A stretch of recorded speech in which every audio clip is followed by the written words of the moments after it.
నిర్ణయాలు తీసుకుంటారని చెప్పారు. జాప్యం అది కూడా కపుల్ ఆఫ్ ఒక వారం 2 వారాల లోపల అన్ని బయటకు వచ్చేస్తాయి.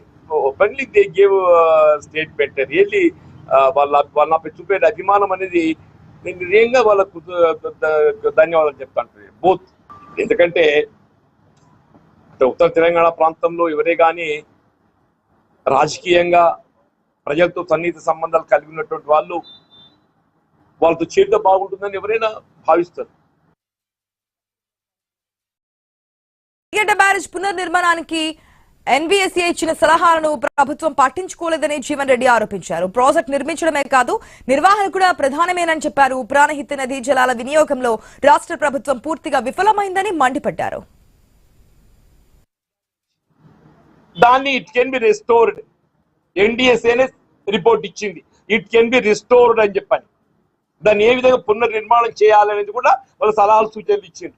దాన్ని ఏదైతుందో మనం ఆచరణలో పెట్టలేకపోవడం ఇంతకంటే ఎక్కువ నిర్లక్ష్యం ఏం కనబడుతుందని చెప్పంటున్నాను నేను. ఇంతకంటే ఎక్కువ నిర్లక్ష్యం ఏం కనబడుతుందని చెప్పంటున్నాను నేను.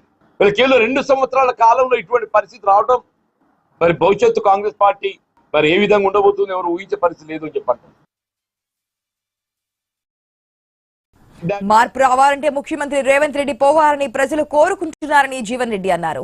కాంగ్రెస్ కు రేవంత్ రెడ్డికి ప్రత్యామ్నాయంగా ఏ పార్టీ ఉంటుందో ఆ పార్టీలోకి వెళ్తారని ఆయన స్పష్టం చేశారు. టీఆర్ఎస్ కూడా భావిస్తుంది, బీజేపీ కూడా భావిస్తుంది.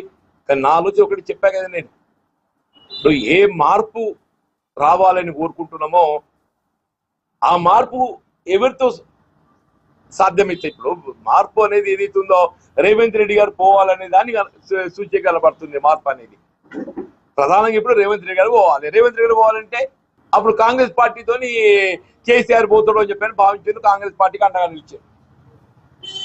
మరి రేవంత్ రెడ్డి గారు పోవాలంటే ఏ పార్టీకి అండగా నిలవాలని కూడా ఆలోచన చేయాలి కదా. That's why it will time. ఇప్పుడు కాంగ్రెస్ కు ప్రత్యామ్నాయం, రేవంత్ రెడ్డి ప్రత్యామ్నాయం కరెక్టే కదనే. అది ఏ పార్టీతో సాధ్యమవుతుందో ఆ పార్టీకి మొగ్గే ప్రయత్నం చేస్తారు.